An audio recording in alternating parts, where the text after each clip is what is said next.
Alright, so this is going to be part 11 to What If Tanjiro Learned the Breath of the Moon. So with that being said, let's just roll the intro. Bow in the presence of greatness, 'cause right now that has forsaken us. You should be honored by my lateness, that I would even show up to this fake shit. So go ahead, go nuts, go. Alright, so in the last part we had just gotten done with the Red Light District arc, and in this part we're going to go over the Swordsmith Village arc. So with that being said, let's go over the story.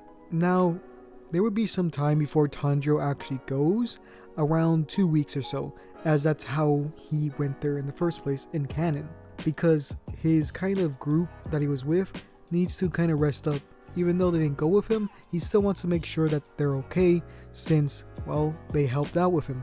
Not only that, but he also has to officially become a pillar, and with this he has to, well, get a promotion, which he does. Now, with him being the pillar of the Breath of the Moon, there comes a lot of benefits, such as him getting a higher salary, as pillars can basically decide how much they get, as there's no real limit. At least that's what they said. Now, with him becoming a pillar, it's kind of controversial at first, as not everyone trusts Tanjiro, especially with his sister being a demon and all.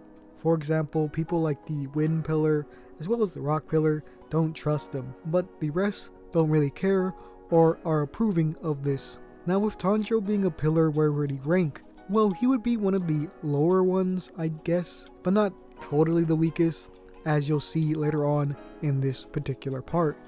Now, with that being said, after the 2 weeks were done and he knows that both of his friends were healed up, he would go to the blacksmith's village, or the swordsmith's village I should say. And the reason why he's going here is that he wants to get that special ordered blade.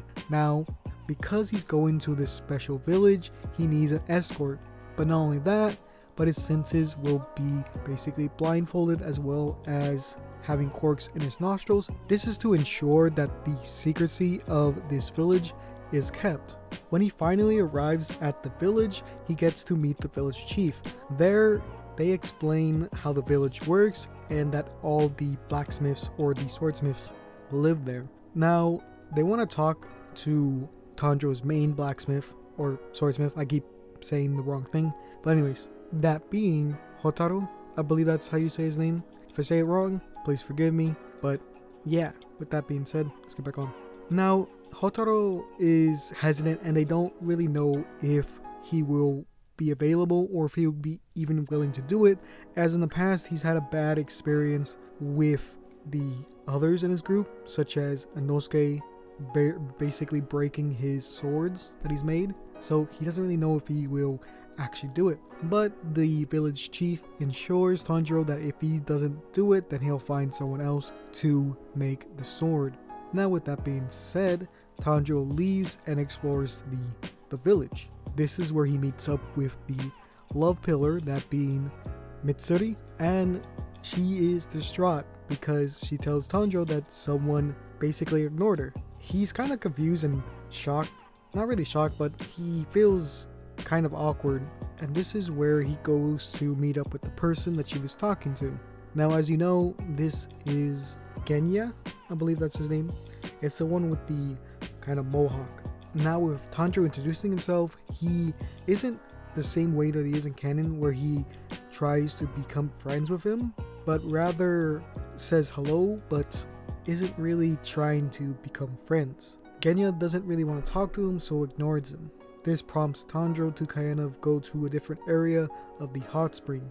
Now, the reason why Tanjiro isn't doing this kind of stuff is, as he's going on this adventure and seeing all this kind of new experiences, especially with him becoming a pillar, he's starting to mature himself and become more, I guess, the natural progression that I've tried to make earlier is that he becomes more serious and more stoic, if that makes sense. Now, with that being done, this is where he would meet up with the love pillar again to have dinner.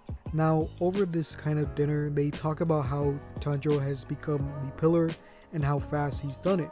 Now, Tanjiro isn't breaking any records by any means by becoming a pillar, but instead is really, I guess, up there in terms of time, as from what we've seen in the series, at least from what the author has answered, that a normal person takes around 5 years to become a pillar, and then fast people basically take around 2. So Tanjiro is in the area of prodigies when it comes to how fast he has basically become a pillar.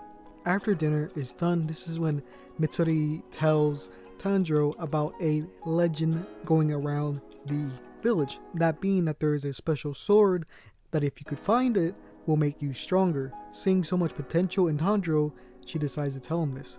Not only that, but she actively encourages him to go and seek it.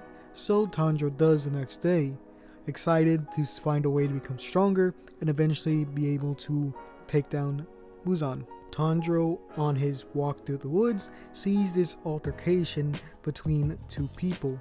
And as he gets closer, he realizes that the person attacking the kid is a pillar, that being the Miss Pillar, Mauricio.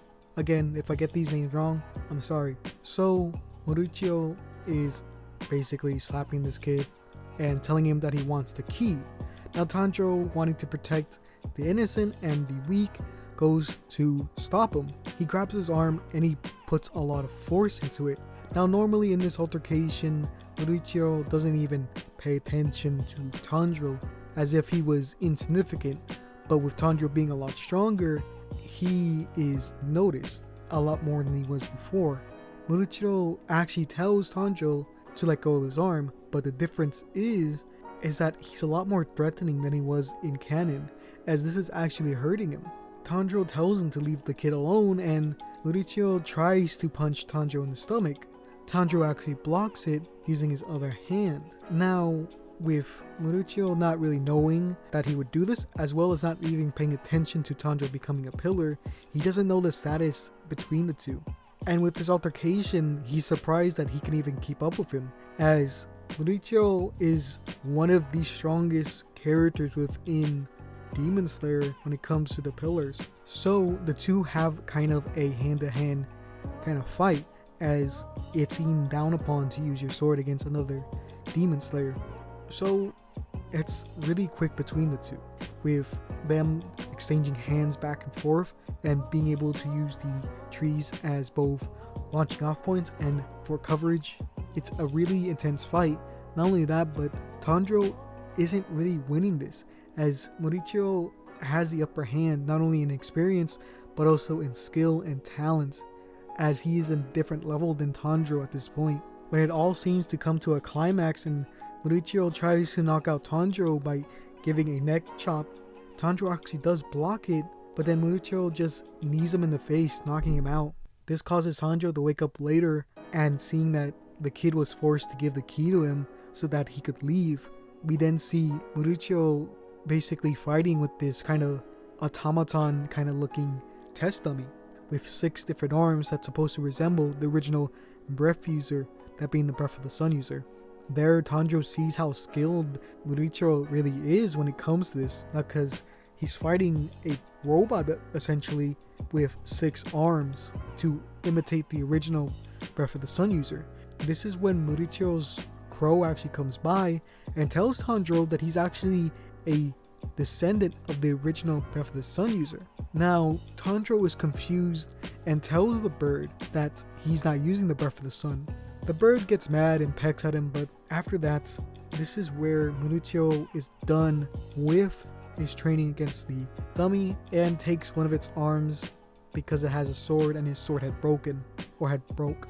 With this, the kid fixes the robot and tells Tanjiro to become stronger than that jerk, as he really wants to one-up him, I guess, because he insulted him, and they had this conversation during the fight about how swordsmiths should know their place and that demon slayers are the one who protects them and that they should listen to them. But Tanjiro would rebuttal and talk about how if it weren't for them, then they wouldn't be in the position to fight, as they need their blades. So Tanjiro decides to train with the dummy, as it's something that was supposed to mimic the movements of the original user, that being the Breath of the Sun user. And not only that, but Mauricio even said himself that it was good training. Now, with Tanjiro being a bit, or I guess a lot stronger than he was in canon, and him being somewhat relative to Murichiro, but not completely being able to overpower him at all, really. This training isn't as harsh as it was in canon, with Tanjiro basically almost dying when trying to do this. Not only because the dummy itself was really strong, but he also did this rule where he could not eat until he made some progress. Now in canon, this took around 5 days, but I don't think it would in this scenario. I believe it would last probably around 1 to 2 days at most when it comes to how quickly Tanjiro would be able to adapt. With this and him besting the dummy, there would be a secret that would be revealed, and that would be the hidden blade within the dummy. Now this was a sword from that era in where the dummy was created, so this was around, I believe it was around 300 to 500. Now, that being said, this was the sword that the love pillar was talking about before, and with this they're both excited, that being Tanjiro and the blacksmith child, or the swordsmith child. And when they check on the blade, it turns out to be rusted. With this news, it's kind of disappointing until Tanjiro's old swordsmith, Hotaru, actually comes to basically help them out. He takes the blade and Tanjiro goes back to the village to rest up. Now, nothing really happens too much in these kind of couple of days, as this is a kind of grace period for what's gonna happen later on in the story. Now, as Tanjiro was in the inn for the village, he would be recalling this story of what just happened against him and the pillar and all that things with the sword to Genya, that being the person with the mohawk, and Genya wouldn't really care, but it wouldn't be as loud as it was before. Genya in this scenario would be the same as he was in the original story. He wouldn't really like Tanjiro because of what happened at the beginning of the series, and that is Tanjiro basically breaking his arm at the final selection. Now Tanjiro would retort this by saying that he was asking for it since he hit a girl. Now with this, Tanjiro tries to change the conversation and offers him some food. Genya doesn't want it and basically smacks it out of his hands. And this is where Tanjiro brings up the fact that he found and saw him basically losing teeth at the hot spring. He brings this up to Genya, and Genya denies it and says that he was seeing something else. And, well, Tanjiro shows him the teeth, implying that there's something more to Genya than he's letting on. Alright, so I'm going to end it at this part. I know it's short, but basically nothing really happens too much in this particular section of the arc other than the finding of the sword. And later on, I'm going to do the next part of the arc, that being the fight and everything like that.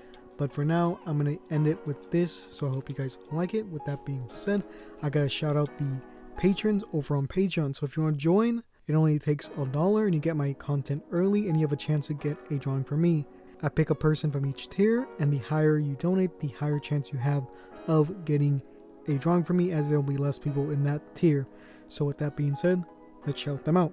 So in our gold tier, we have Dwayne Fenn, Kenny, and Lyko. So if you want to join them, you can go to the link down below, or you can go to patreon.com/ComicSansTheMan.